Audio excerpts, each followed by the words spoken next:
And we're very lucky to have in the chair for this session Laurence Toubiana, who's well known to many of you for many illustrious roles in climate and energy over the years, but currently in her capacity as Chief Executive of the European Climate Foundation. So Laurence, thank you, and over to you.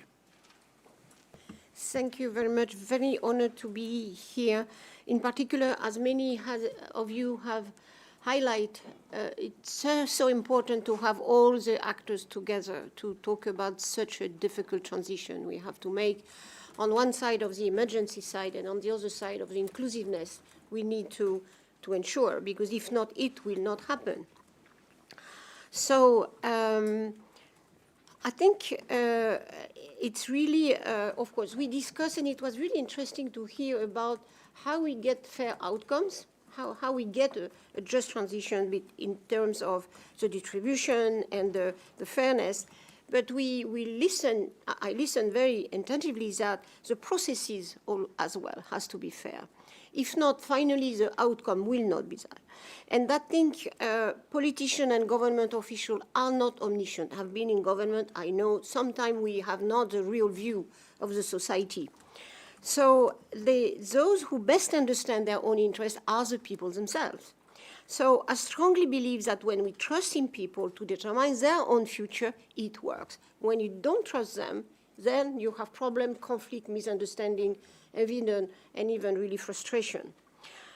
There are some Greek democratic innovations that have been tried to ensure citizens actively engage in transition policy making. I think our director of climate and energy in France mentioned La Commission du Débat Public. We have had citizen assemblies. Many countries now are starting to use citizen assemblies all over the world to try to show and understand what are really the good measures, the good processes to be built on. I think politicians should not see this inclusiveness as a threat. They should think that, of course, there are representative democracy, but it's not all. We need as well to close the democratic deficits and build social mandates for ambitious climate policy. We have to overcome, it's so important these days, the polarization around climate. Climate is not a political divider. It should not be. By the way, climate ignores totally our crazy discussion on politics. So how we make the way that we have to take the sting out of the debate, allowing people with seemingly opposing view finally find common ground without, the dynamics of party politics.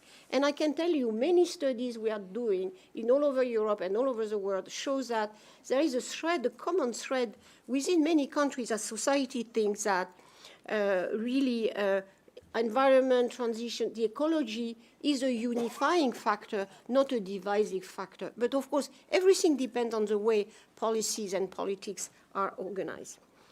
Just some examples. We heard good example anyway, just at the previous session. Spain, just transition agreement, investment to support business and clean energy initiative in mining regions and to prevent the downside of coal mine closures. The process itself was a key part of the success. I think together with Sharon Burrow, we were in Madrid talking to the trade unions, and they explained how much they were against that idea of closing mines and closing coal-based power plant. And then they began to totally agree and support because they understand that they will be part of the dialogue and the design of the processes. By the way, this approach has been a vote winner. Study shows that areas governed by this just transition agreement were more likely to vote for the actual governing Socialist Party. So increase in this for the government vote, share in coal mining municipalities, increase in these municipalities. We heard the ambassador of Poland. I just come from Poland, and I was absolutely amazed to see not only companies that want to decarbonize, coal-based companies, coal miners, owners, just to decarbonize, doing that, not only with the miners' organizations, the local authorities, and even the climate activists, talking and coming to the region and talking. And that, I think, in Silesia, a very, very incredibly, and the guy who was the head of the company said, it's a social experiment. And I think we should see like that. We are inventing this transition, but we have to inventing all together. I was absolutely fascinated what I saw in Poland, and I think it gives you a lot of in a way, optimism about the way we can do that. I think so. Strong climate policies can be electorally successful. Would not surprise, I'm telling you that. But they have to be packaged with redistributive policies through social, but almost that even more important through social dialogue. I think that's true that a lot of state capacity and financial means.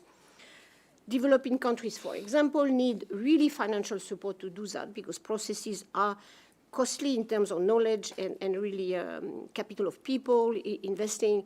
All countries' interest to forge new bilateral and multilateral partnership to help countries undertake just transition. And what better if we can connect the society between them and, for example, the Spanish region, the Polish region, together with some other region in Vietnam or others that are to make this transition.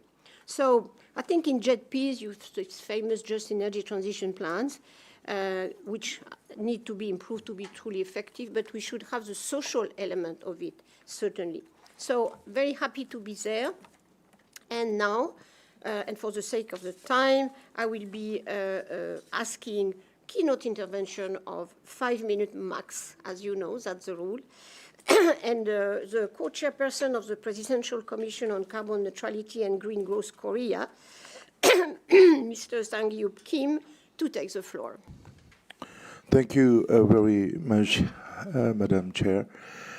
Well, as for my commission, I'm running this Presidential Commission on Carbon Neutrality and Green Growth with Prime Minister. And in our commission, there are 22 ministries are the members of our commission. The basic reason is to coordinate various departmental politics and manage various stakeholder issues. Before I begin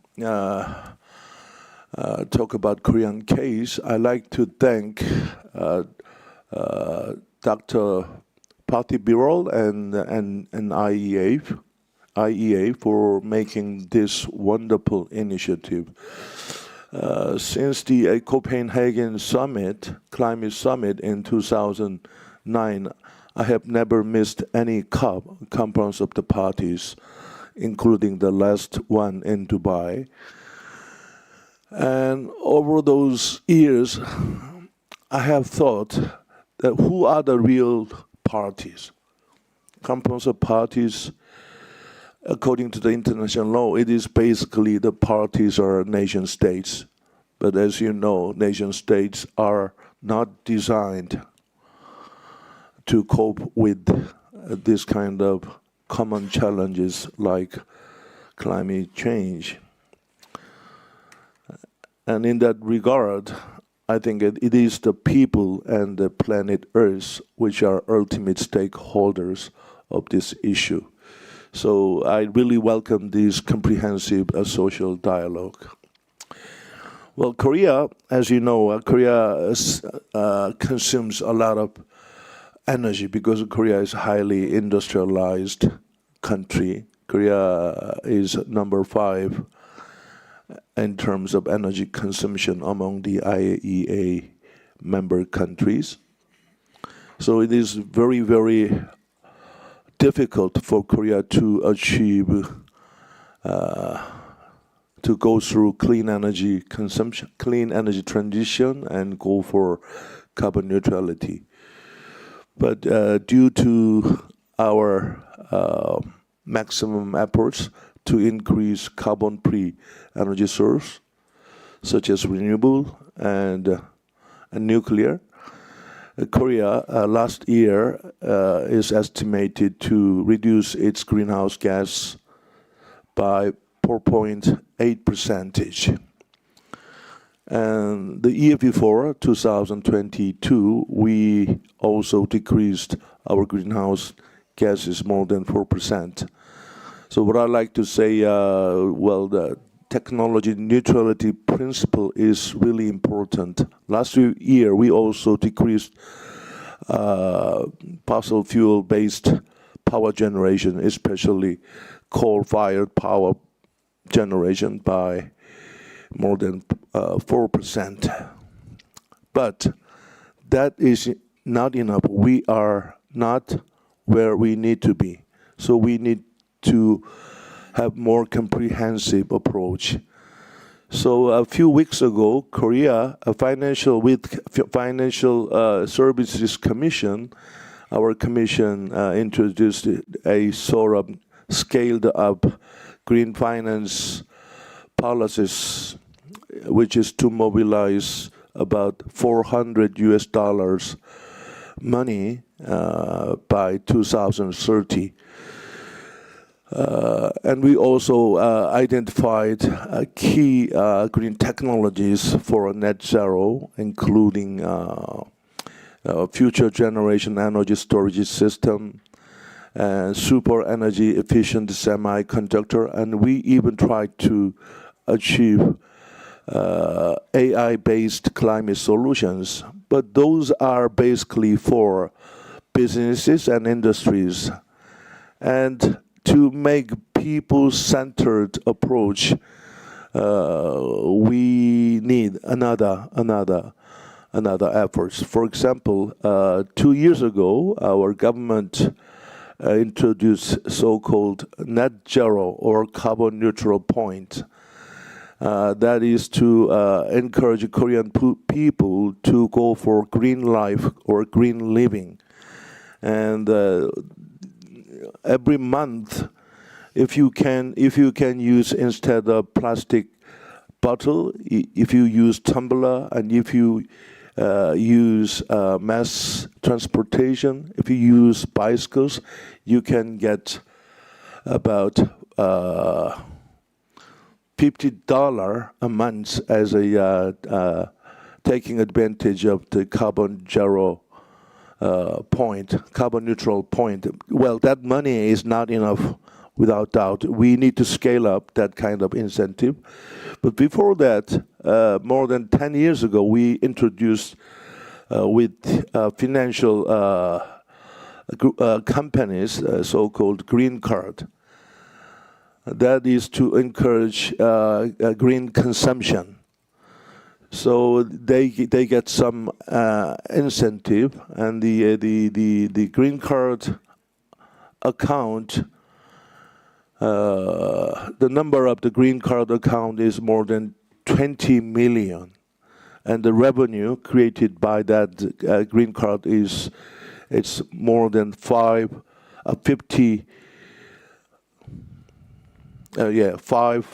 billion US dollars. But we also need to increase the incentive, and we are going to integrate that kind of green card system and a newly introduced carbon point system to give better and bigger incentives to Korean people. Well, I have already spent too much time. Well, Yes, I'd like to share with some more Korean experience. Well, one thing I like to really stress out is that the power of education. And to make really people-centered approach is taking advantage of that kind of scholastic fever or education fever. For my case, we have set up a graduate school of green growth in KAIST more than 10 years ago, and then we have produced about 200 leaders in every corner of our society, and they're working with very outstanding leadership. They are moving as a kind of engine for change. And recently, we are going to have some strategic alliance with Stanford University, which has launched a big school. That's very fascinating. John Doerr Sustainable School, and that's the way we can enhance the power of solidarity across the globe. Why don't we designate one university, at least in each country, and make them work together? Then we can make a kind of global, people-centered approach. Thank you, Okay, Mr. thank you. Thank you very much. And that's a fantastic initiative and innovation. I think everybody would go for you to say how did you do it, And I'm sure that will give a lot of idea to many other people. Thank you, and sorry to have this time limit. It's an awful role to be chair. I don't know why I accepted that. So I will go now to Mrs. Landry Parker, the Director of Strategy and Governance at Mokadwe, Canada. I don't know, where is she? Right over here. Yes. Thank you, Madam Chair. I wanted to start my keynote today by acknowledging our Indigenous nations and communities who are the original stewards of our lands, where many of our current clean energy projects are located.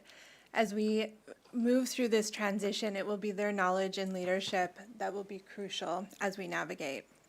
And in this transition, understanding the basic principles of energy, how it's produced, consumed, and its impact on the planet is crucial. Understanding the nature and the role of energy in our world is essential for everyone, but especially for our Indigenous nations and communities, so that they can engage meaningfully in our clean energy transition. And this understanding isn't merely academic. It empowers communities, it fuels innovation, and it drives participation in the energy policies that impact us all. To build a bridge towards meaningful participation, we need to invest in educational initiatives that bridge the gap between knowledge and action, ones that demystify our energy processes and integrates our traditional Indigenous knowledges, and also highlights the roles that individuals and communities can really play. However, it's not just about spreading knowledge, it's about making that knowledge relevant. Place-based learning, which tailors education to local environments and cultural contexts, helps make the learning process feel more relevant and more impactful.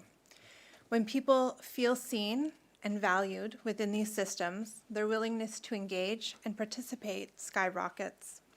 It's about showing real-world applications and outcomes that people see and feel in their daily lives, fostering a deeper sense of connection and commitment.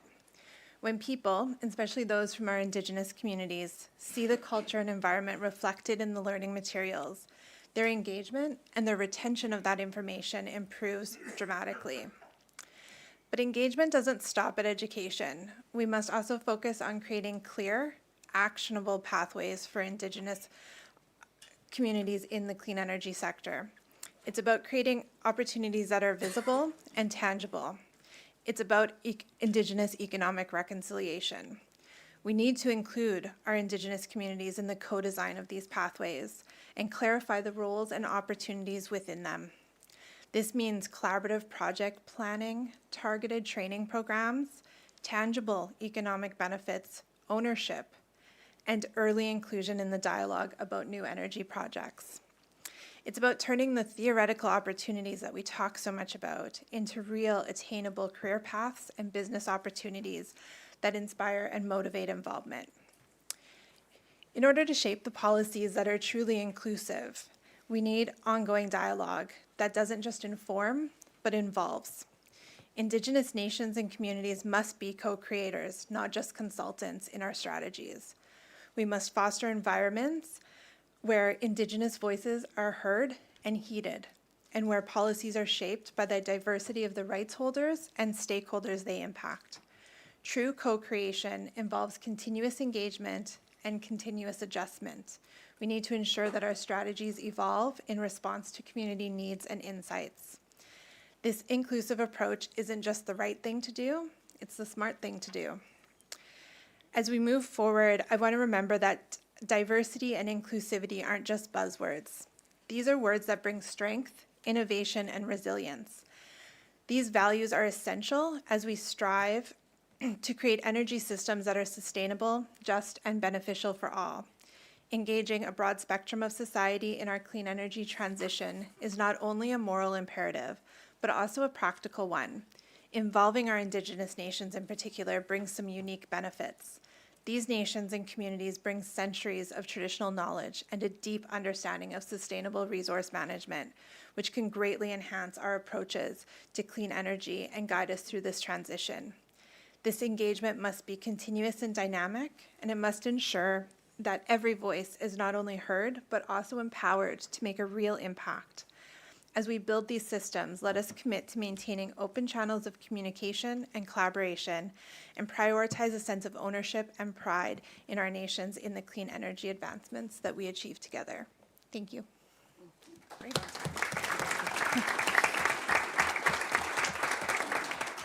Thank you very much, Mrs. Landry-Barker. You gave us sort of the playbook of the 101 training that we should give to politicians, really.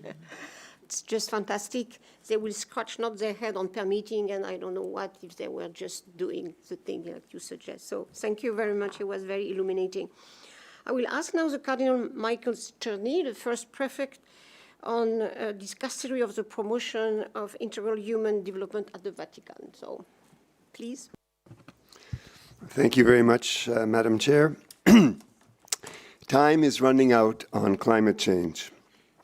To tackle it effectively, technological advances and economic considerations are not enough.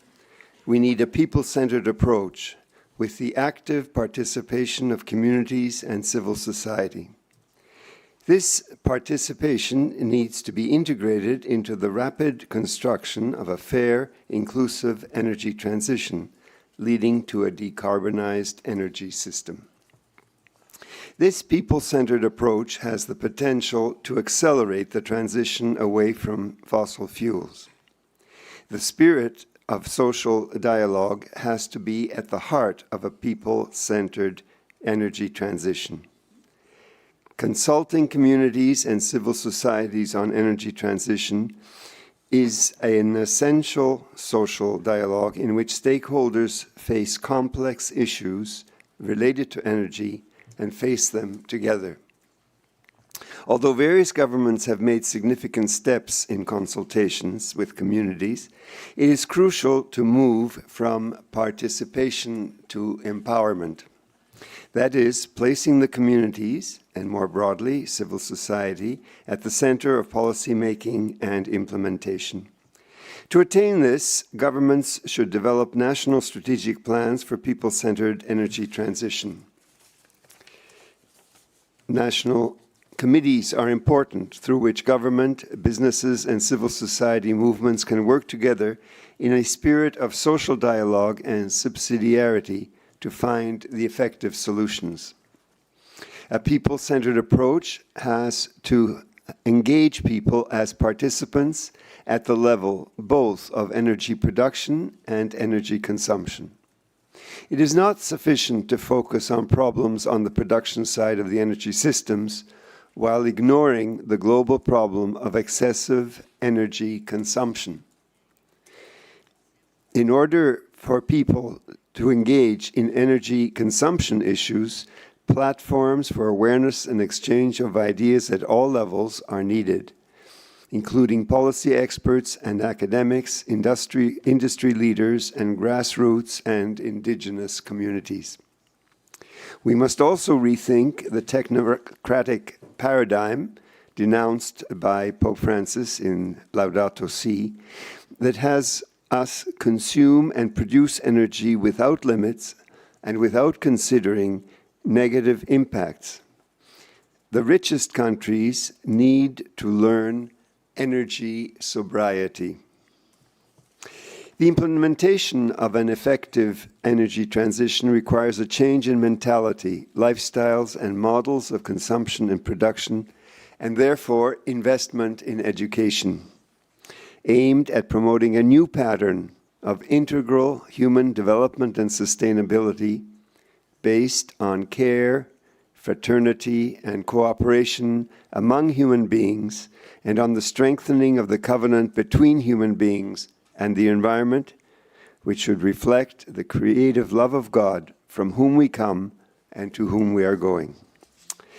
Madam Chair, let's look at areas where critical minerals are extracted to make solar panels, batteries, and electrical vehicles. In Africa and other areas, the extraction of critical minerals has been accompanied by war, displacement, environmental damage, child labor, and land loss by communities. The globalization of indifference has the world turn a blind eye to the plight of these communities and mechanisms are needed to allow industry leaders, government, and civil society organizations located at the point of extraction of critical minerals to address the human rights and environmental impacts within the critical minerals supply chain. Governments, investors, traders, and companies should pay greater attention to ecological protection, transparency, and human rights along the critical minerals supply chain. The global community has failed to address energy poverty in developing countries. Up to 2.3 billion people around the world still use polluting fuels for cooking, and 675 million have no access to electricity. Decentralized renewable energy systems can provide greater opportunities for communities to participate meaningfully in building sustainable energy systems. Emerging sustainable energy systems and to have emerging sustainable energy systems, we have to have energy democracy. In conclusion, a people-centered approach is not complete without rethinking the architecture of global governance on climate change.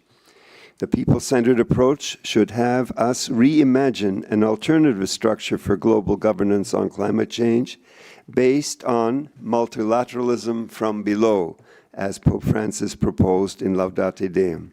A multilateralism that is not solely controlled by powerful countries interested only in their narrow economic interests without regard to the global common good. The crisis caused by the Second World War inspired the then leaders to create a new model of governance and a financial system to address their crisis. Facing the current interconnected crises, we urge our world leaders to emulate the courage and vision of the leaders in 1945 and come up with new forms of governance effective in addressing the current crises and in generating a globalization of hope. Thank you Thank for you, your Madam. conclusion. Thank you.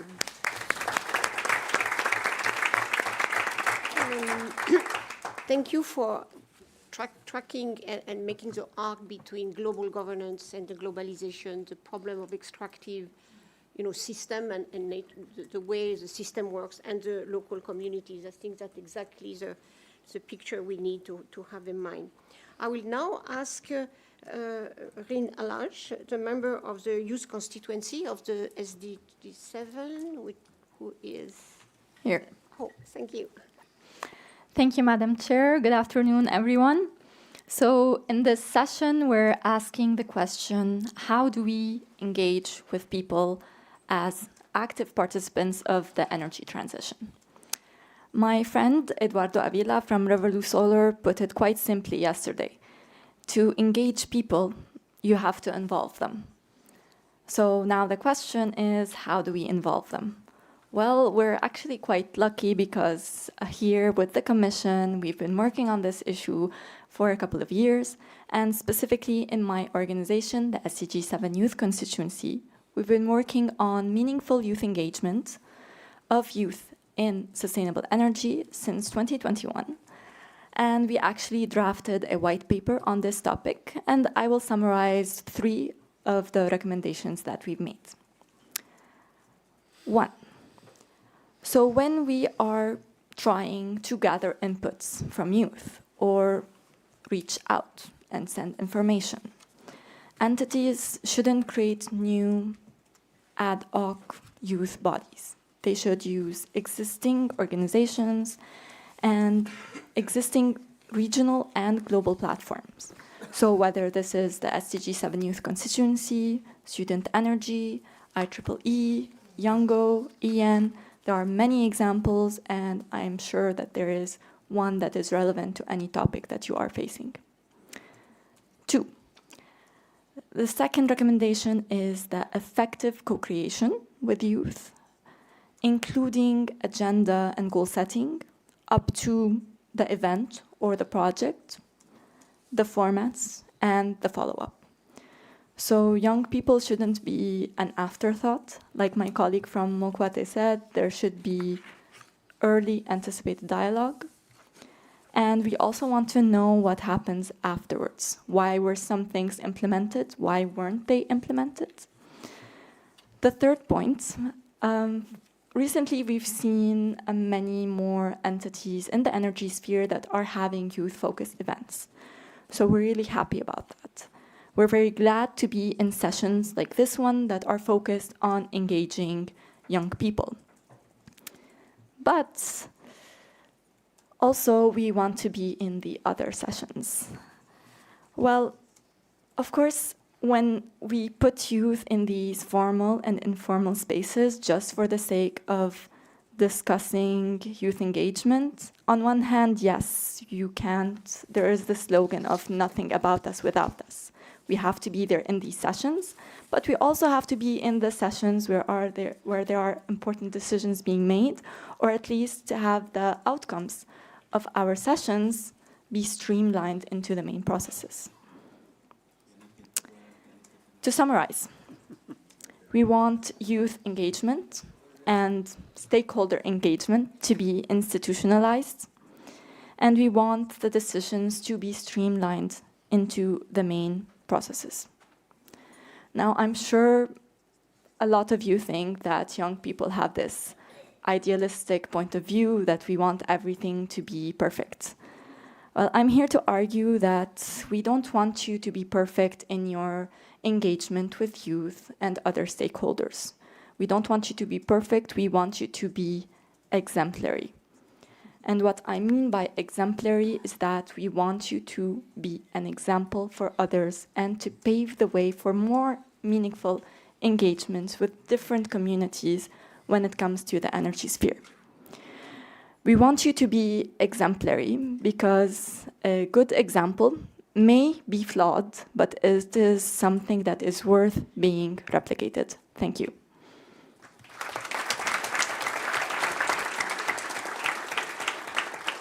One incredible discipline for the youth representative, so efficiency, effectiveness, and thank you to call for in a way, protesting again, casting youth in lieu of making youth at the table, which I think resume all what you said, and I totally agree.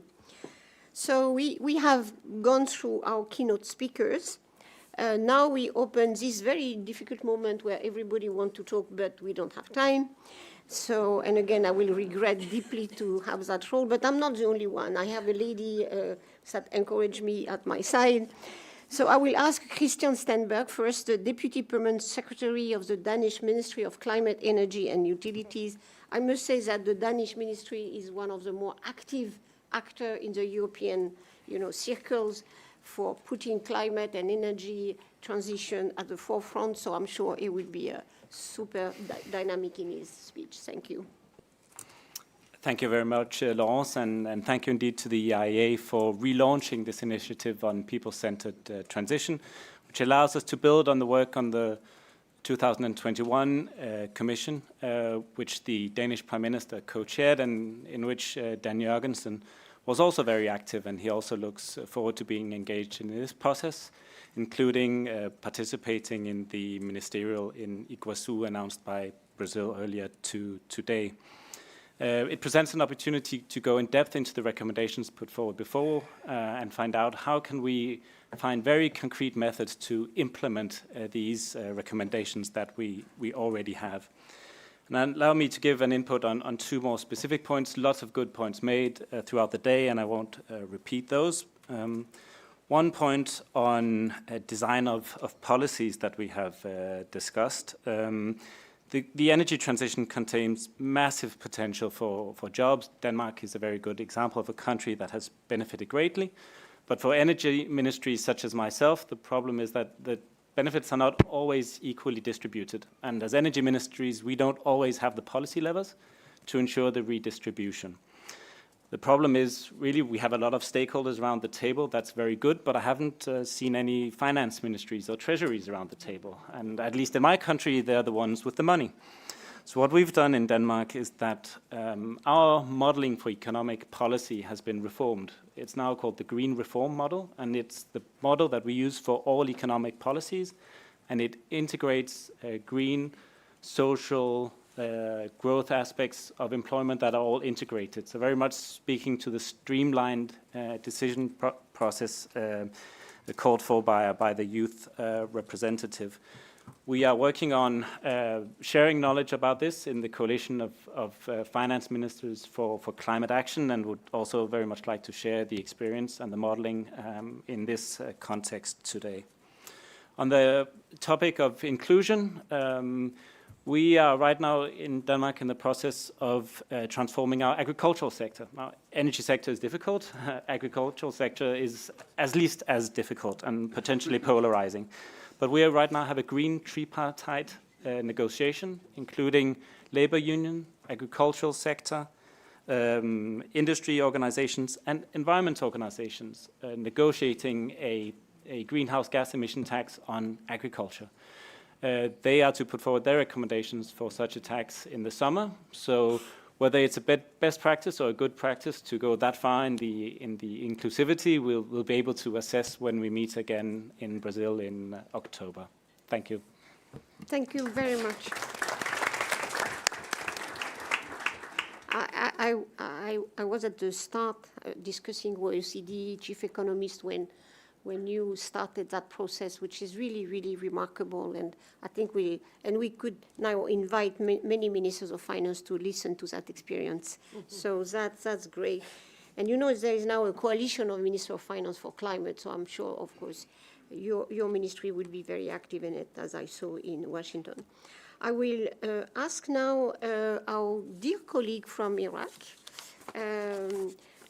Farid Yassin, Special and Climate Envoy of the Republic of Iraq, which I'm very happy to see again here. But I don't think he's listening. Yes. Merci, Madame.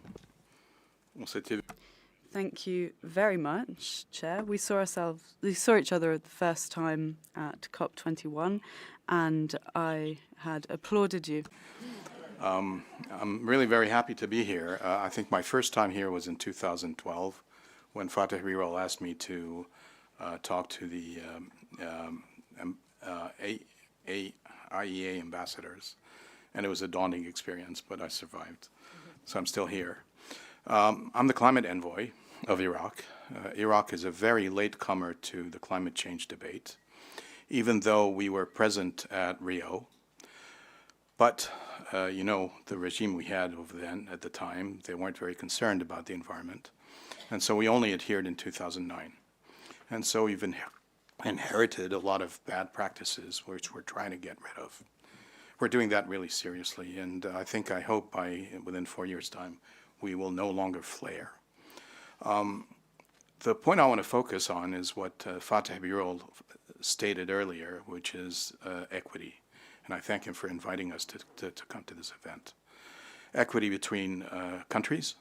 And on this, I think the issue was addressed by our partner from Senegal. Iraq, like Senegal, will insist on its development rights in a responsible way. But he also mentioned equity between communities and between genders. And my Iraqi experience brought to the fore one community communities which are lacking in equity, and where women bear the brunt. So it's a double jeopardy for them. The communities I'm talking about are refugees and internally displaced persons, and also indigenous populations that are subjected to water scarcity or water lack thereof, forced to move and leave their ancestral homes.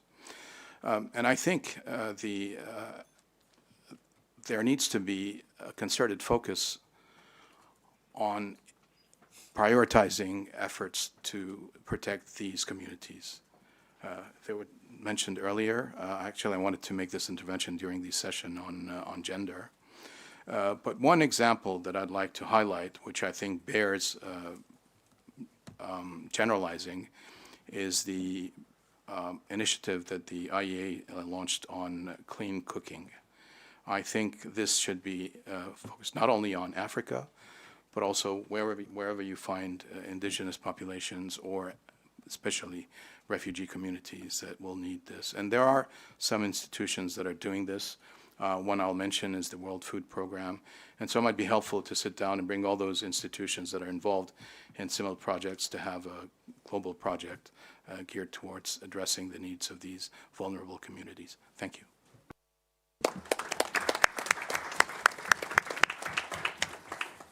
Thank you, Faridan. Very happy to meet you again after all these years and these good souvenirs. I will call now the Minister of Energy of Moldova, Victor Parlikov. Is here. Yes. Yes. Hello, madam. Okay. Sorry. Hello. First of all, I would like to start that I'm astonished by the diversity of issues and challenges that everyone experiences here under the same umbrella. We're talking about just green transition, but it feels different in many parts of the world. And I sometimes cannot relate to many things that are being conveyed from other countries, and probably many people will not be able to relate to what I will say. But one thing I would like to start with is that building popular support for green energy transition is about a process. It relates a little bit to what Madam Chairman mentioned in the beginning. It's the process. And there is one word for this process that I would like to highlight in the whole thing. And this is very relevant for the country I'm coming from. This word is a functioning, genuine democracy. Because probably for countries that are already mature democracies, this sounds strange because they cannot relate. It's something natural. Maybe for the countries that are embarking on it, it's also far. For us, we're trying to build a functioning democracy, and I will explain to you how this works and how this affects and how this, how it relates to the issue of transition. To consult someone in order to do a public policy, you need a proper consulting process. You need a proper stakeholder involvement. Now, if you don't have the constituency owning the policymakers, then neither policymakers are engaging, nor the stakeholders are crystallizing, are getting consolidated, and are putting their voices up. If policymakers treat the, let's say, obligations or the laws on the transparency of decision-making as something which is simply a formality, then there will be no qualitative involvement. There will be no qualitative process of consultation. And neither the society would build the necessary amount of trust to participate and get involved in this process. In addition to the fact that building a genuine democracy actually feeds and is actually the recipe for making a functional, inclusive consultation and involvement of in the both energy transition and in everything.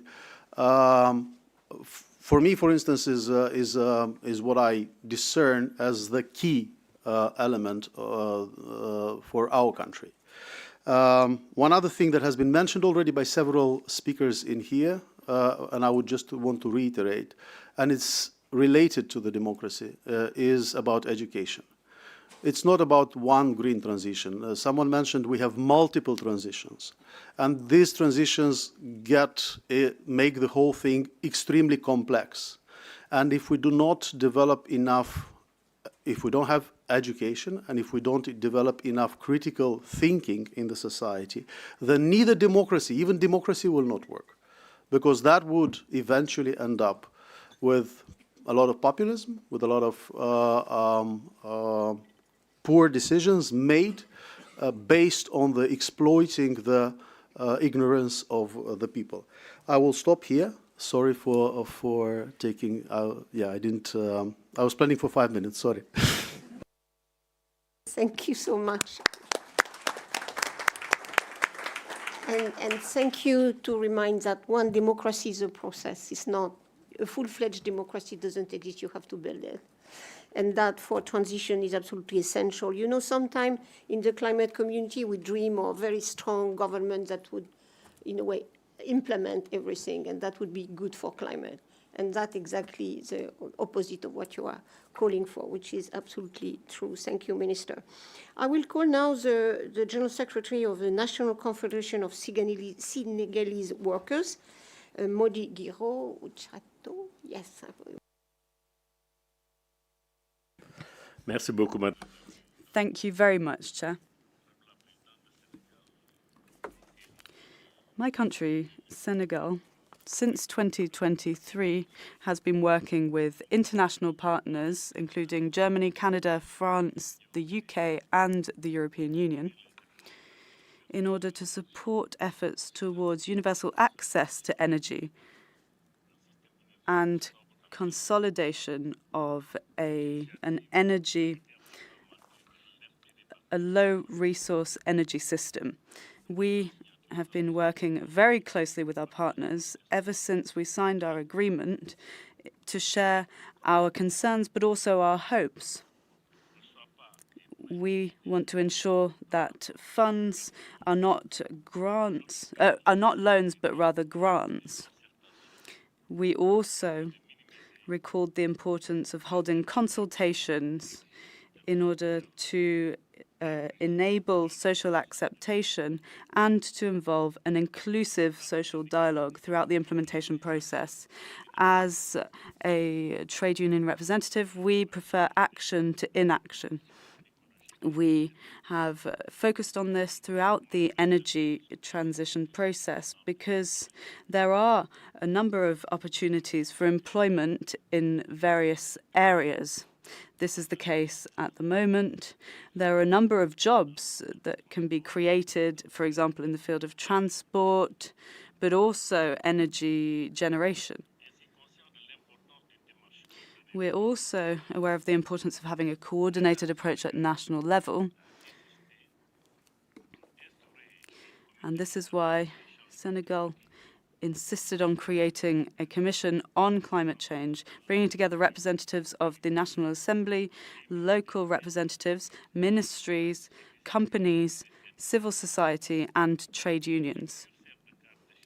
This structure serves as a platform for dialogue and consultation on national climate policy. It brings together the institutions of the Republic, technicians, experts, NGOs, and other relevant stakeholders.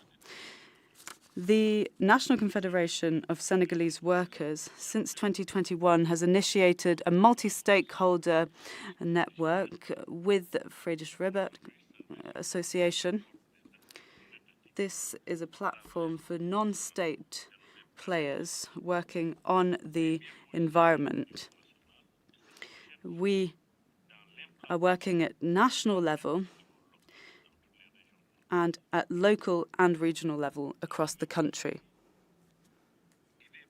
In the same vein, led by the Social Dimension Program, which is led by the ILO's Bureau on Work, with a tripartite approach in Senegal, the state, as well as trade unions and businesses, have expressed their interest to move towards a more carbon-neutral approach. Excuse me, Secretary General, could I please ask you to wrap up? Yes, thank you. I just wanted to make an appeal to the International Energy Agency to support social partners in order to achieve a fair and social transition. We need an inclusive quality process. Thank you. Merci, Monsieur. Thank you very much, Secretary General. I think institutionalization of this dialogue, as you mentioned, is very important. And I'm sure that the IEA will continue to work in this direction. The work undertaken up until now has been extraordinary, and I do believe that that institutional approach to representation of workers will be important in the future too. Representative of the trade unions, the president of the International Trade Union Confederation of Asia Pacific of ITUC, Felix Anthony, the National Secretary of Fiji Trade Union. Thank you, Madam Chair. We here are talking about a people-centered clean energy transitions. And this means that social dialogue must be the center of all our efforts in trying to achieve that. Let me quote Luke when he started earlier this morning, where he reminded everyone that no transition can be successful, including energy, without effective and quality social dialogue at all levels. This is an essential element. We hope to achieve a just and fair transition. Well, what is a just and fair transition? We're really talking about people's livelihood through the creation of decent work and quality jobs. And I've heard many speakers throughout the day who has alluded to that. But I think we ought to be careful as not to just use decent work and just and fair transition as slogans. They must carry some real meaning, and here we're talking about, when we talk about decent work, we're not only talking about fair living wage or salaries, we're not talking only about rights of workers, freedom of association, the right to collective bargaining, including all ILO core conventions, including the ILO Declaration on Fundamental Principles and Rights at Work. These are just part of that. We're also not only talking about social protection to mitigate the adverse outcomes of any transition. So all this makes social dialogue very critical and important. Otherwise, none of this is really achievable.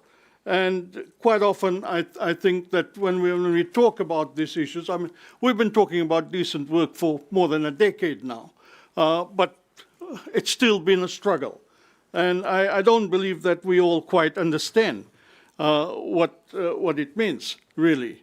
So I really think that we need to make a real effort to understand that if we are to achieve a just and fair transition, these are essential elements of that.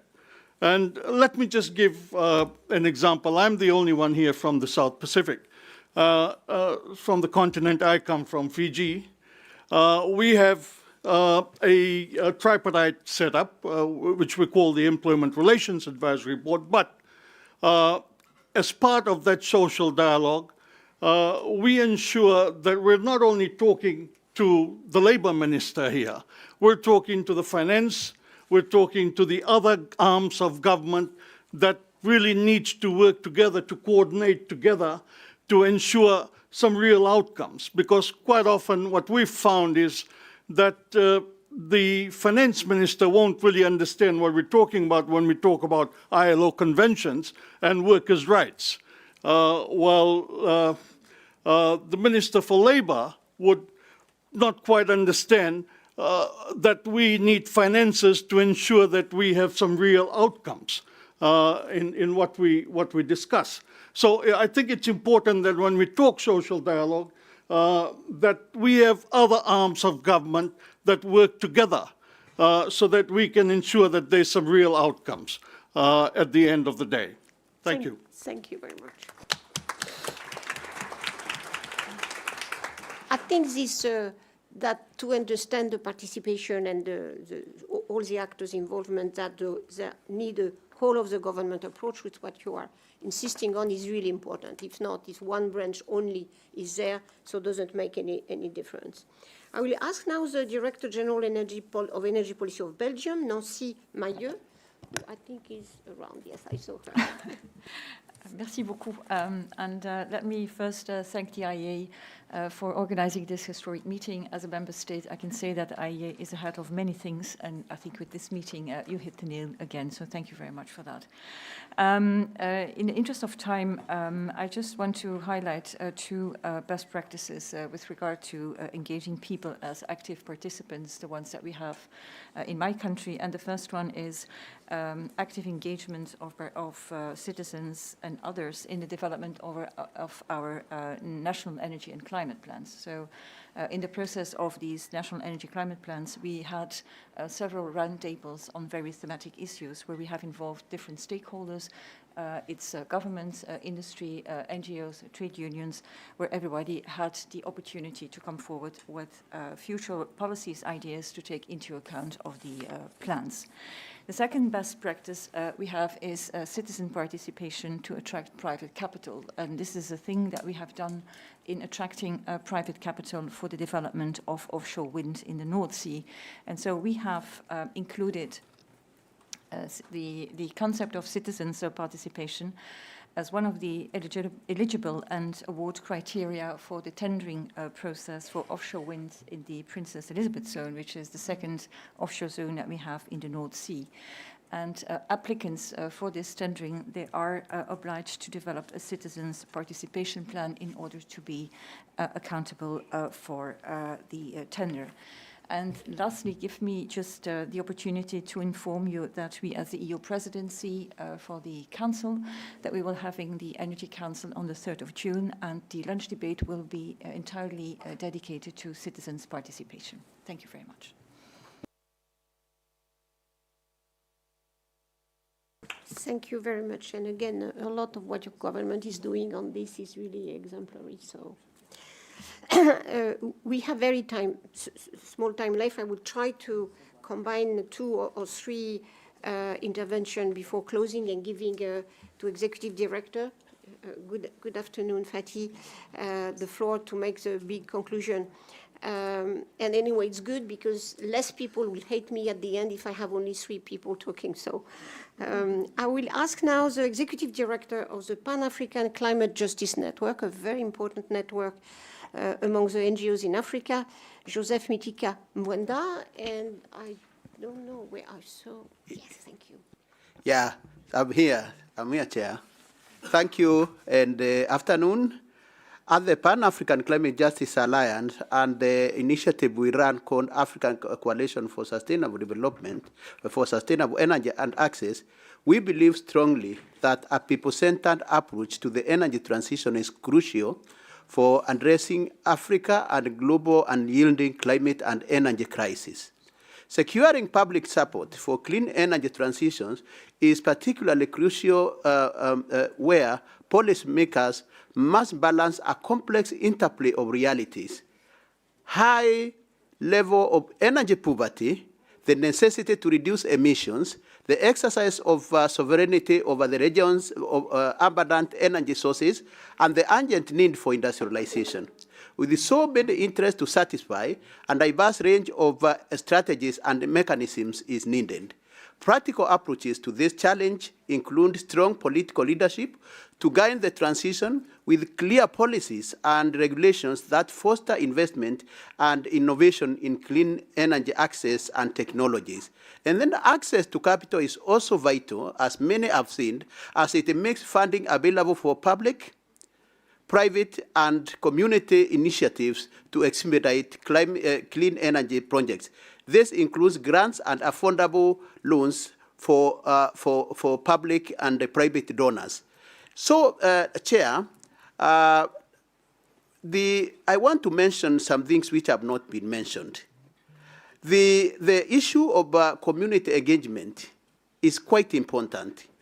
And this actually has been repeated, but I want to re-emphasize it because that is what will make a difference. The dimensions of critical minerals also is very critical, as they are such as lithium, cobalt, coltan, copper, and rare earth. This encompasses a broad spectrum of opportunities and challenges, particularly in the context of driving clean energy transition and supporting the burgeoning electric vehicle industry, solar panels, and wind power. The opportunities presented by these minerals include the potential for economic growth, technologies, innovations, and advancement of green energy.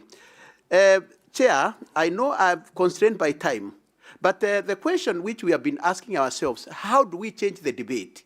And because we have been talking about climate, the tensions between the energy and the climate, the labor movement and the civil society and even government on how do we address this issue. And in Africa, there is an emerging debate on potentially stranded assets. So what we are doing is, and we agree that, of course, it is very difficult to transition. But the question is, who is going to be left behind and who is going to not to be left behind? We have to acknowledge that the transition is inevitable. Just transition is inevitable. But the question, then the point here, how we are convincing our governments is, you know the story of asbestos, for instance. Asbestos was a very critical mineral. So if we don't look back and see that these minerals, which the fossil fuel one time will be obsolete, and if we don't, you don't change, then change will change you. And I think that is the way we need to embrace, so that we don't scare, we don't create fear that we are going to lose jobs and we are going to lose livelihoods. All of us should move in the right direction, and that is what we are doing in Africa. Thank you very much. Thank you very much.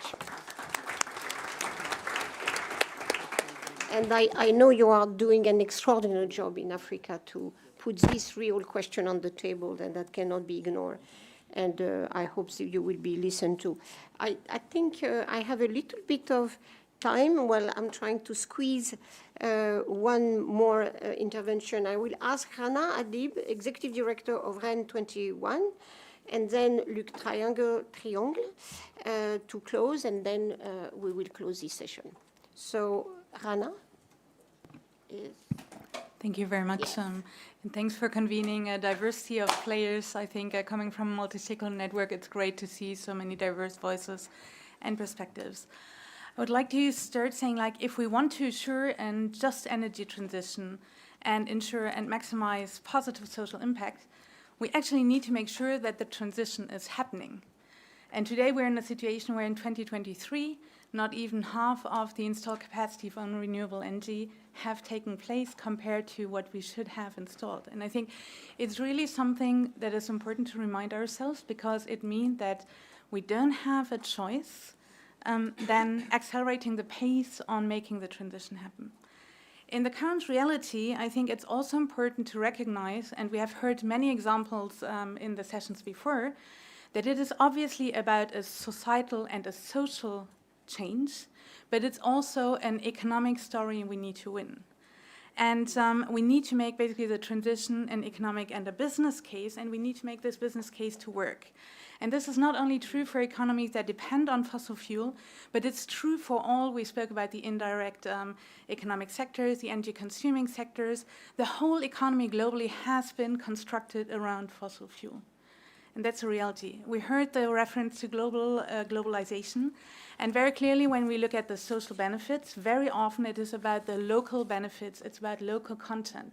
So you already see that there are many tension points here. Also for governments, and I think it's something really important to underline, the voters' voice is very important, but the tax income is too. And directly this brings us to another elephant in the room, I guess, which is still the fossil fuel subsidies that are predominant globally.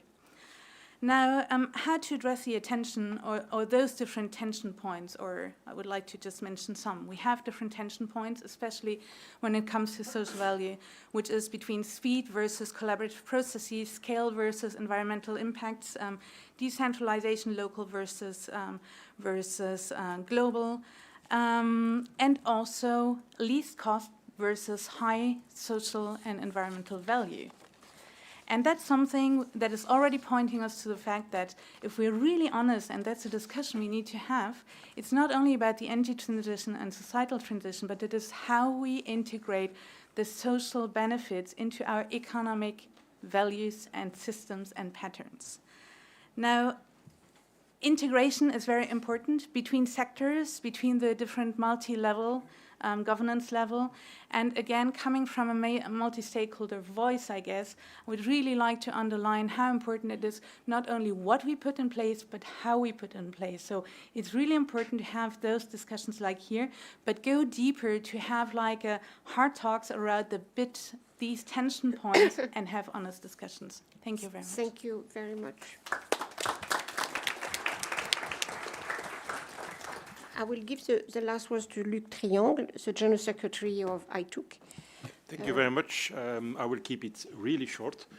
I spoke already this morning, and you know that since a year I'm leading the Global International Trade Union Confederation in succession of Sharon.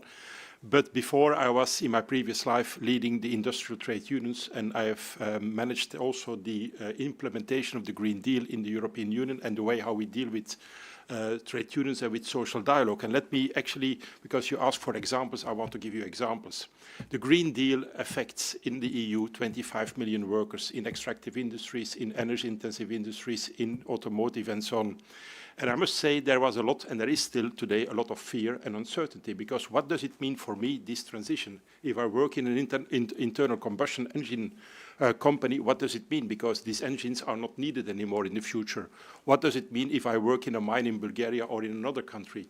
So we need to take people on board, because it's not only about 25 million jobs that maybe need to change, but it's also about communities and regions that are depending sometimes very much on one sector only.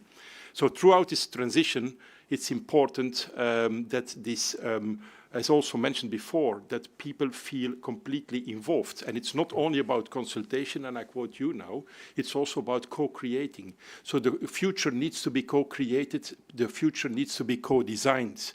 And in that sense, previous speakers also mentioned social dialogue. Social dialogue is dialogue with people that are there from the beginning. And that can indeed also create the solutions, the phasing in. I quote now the Minister of Energy from Chile, who said phasing out has to be going hand in hand with phasing in. Well, that's exactly what I also always have said in the European context in my examples on what we need to do. So I think this social dialogue dimension is important. And then talking about skills, sure. Skills is important, and we need to upskill people and reskill people. But what sense does it make to reskill and upskill people if there are no new jobs coming in? So reindustrialization has to go hand in hand with the skills policy. If not, your skills policy is not credible, because people will have to move away to find another job with their upskilled, with their new skills. So I would like to limit it to this, but social dialogue, giving people indeed the role as co-creators of their own future and the future of their communities is important. And we are doing this work with the ITUC, and I also see here my Vice President of the ITUC from Brazil, where this process is also going on, Antonio Lisboa. So we are working as trade unions very much on this topic with all our unions and with all our members. Thank you.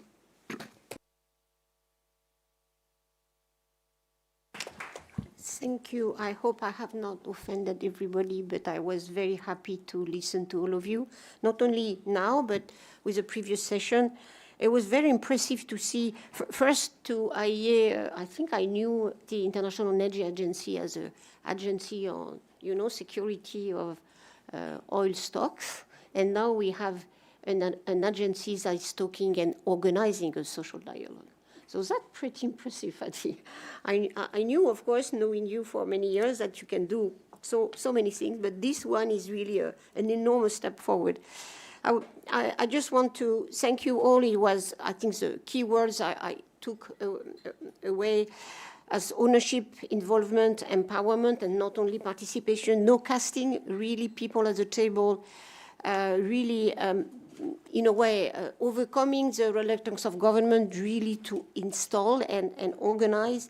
I was really struck by the willingness, in particular for the trade union representative, of the positive views they have on the transition and the damage of the actual model on their health, on their work condition, but at the same time, the challenge to have decent work, decent job, decent condition, and decent condition of organization as well.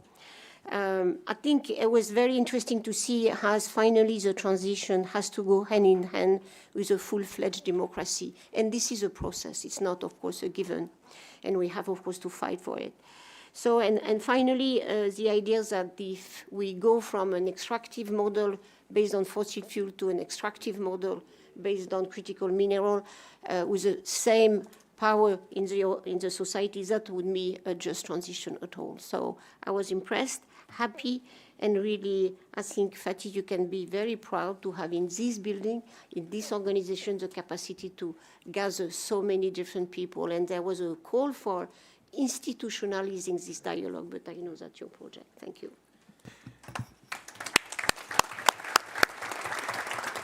Thank you very much, Professor Toubiana, dear Laurence, first of all, for chairing this very important session. And if Laurence is happy, I am always happy. So there is no question about that. So this is a good start.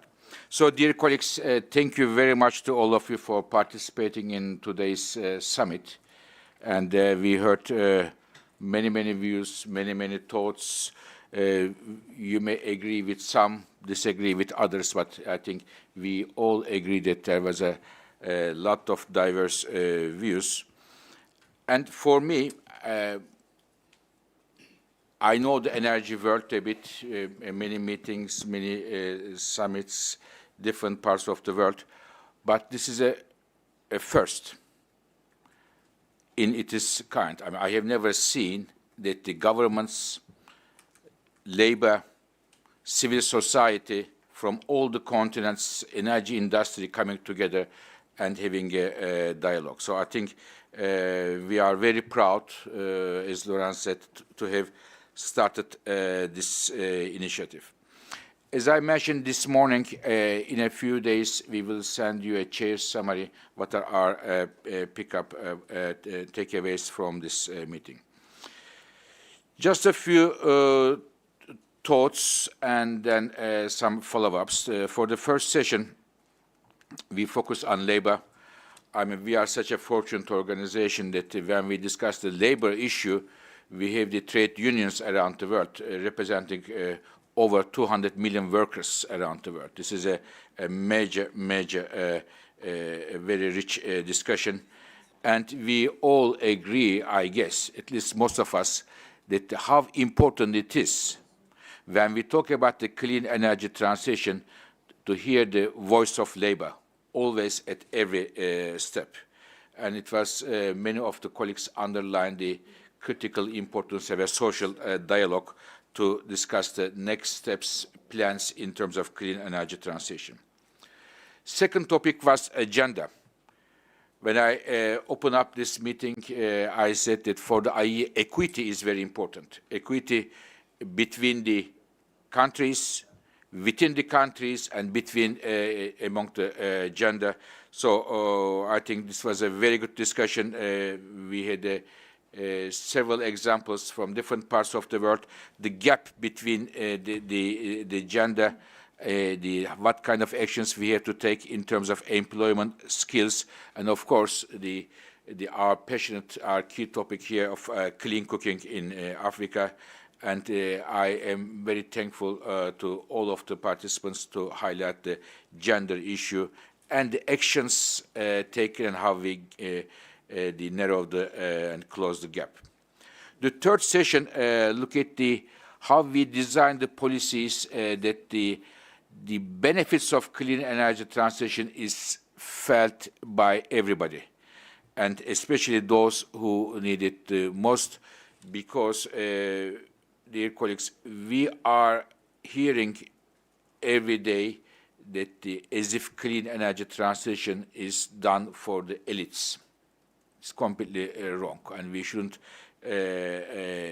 give any chance for the demagogy, as they say in this area.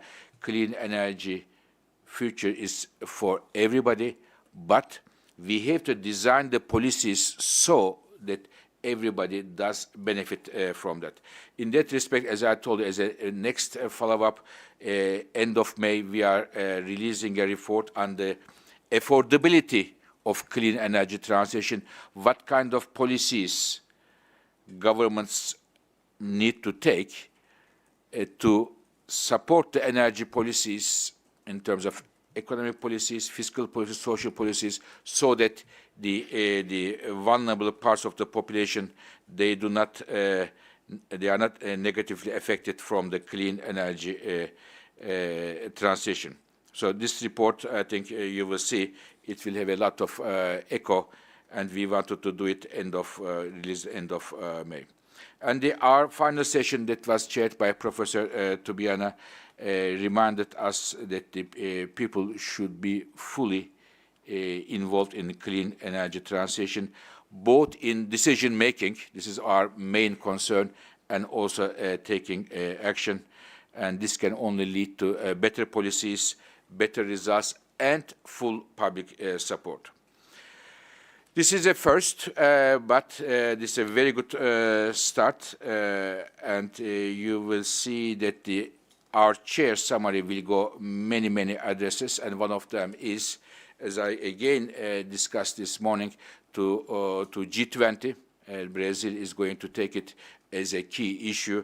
We are thankful to President Lula and the Brazilian government to put the just and equitable energy transition at the heart of the G20 there. And also, we are going to announce a new global commission on people-centered transition, and they are going to the commission will work together. Again, different parts of the world with the different backgrounds, ministers, academics, trade unions, civil society will be there in order to, as Professor Tubiana mentioned, to make an institutional, give an institutional aspect to that. So this is, I can tell you a bit on the IEA. I heard my colleagues are following this in the different floors of the IEA. This room is very small for us. I think, Brian, if I'm not wrong, there's another room that the colleagues are following in a different room, some of the participants, but my colleagues. It is very educational for us, for all of us, because it is not we don't do such meetings all the time, but it is now in our minds that the voice of labor should be heard. Voice of every part of the society should be heard. And when we take decisions, the government's decision makers, we should involve everybody, something that we knew, but it was underlined today. And maybe finishing to thank everybody, but my special thanks go to Sharon. Sharon, thank you very much for your leadership. Since many years we are working together. I learn a lot from you, and also now working with Luc taking over. We are going to work, continue to work together. Again, we are going to see in a few minutes the Madame Hidalgo, the mayor, who hosts IEA, in fact, this city. She's going to give a reception. Many thanks to her and all of you coming different parts of the world. But I would like to finish, before going to Jane to tell us how we go to the Hotel de Ville, I wanted to thank one other person. In fact, I should tell you that I should start with this saying that I became the head of the IEA 2015. And when I became the head of the IEA, I didn't have much management experience, to be honest with you. And I don't know, I am still thinking how the government dared to give me this job, 2015. I was working here as a chief economist, and the heads of the IEA before me, there was a minister, for example, before me, and high-level people. And then when I started, and my biggest management responsibility was being the coach of the IEA football team. So this was the biggest experience. Then becoming the head of the IEA, when I started the work, I had a lot of dossier to make decision. One of the first decisions I made was to hire Brian Motherway. So it shows that even you don't have experience, sometimes you can make good decisions. I am thankful to Brian for putting this together. Thank you very much, Brian.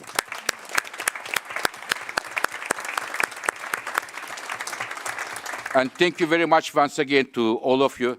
Please, if we make mistakes, if you want to give us suggestions, critiques, we are very open.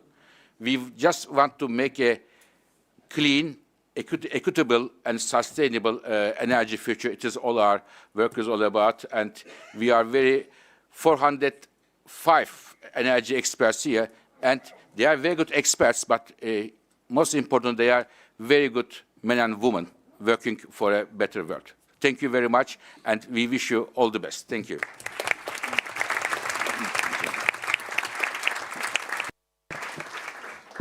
Thank you for that, Fatih. And once again, thank you.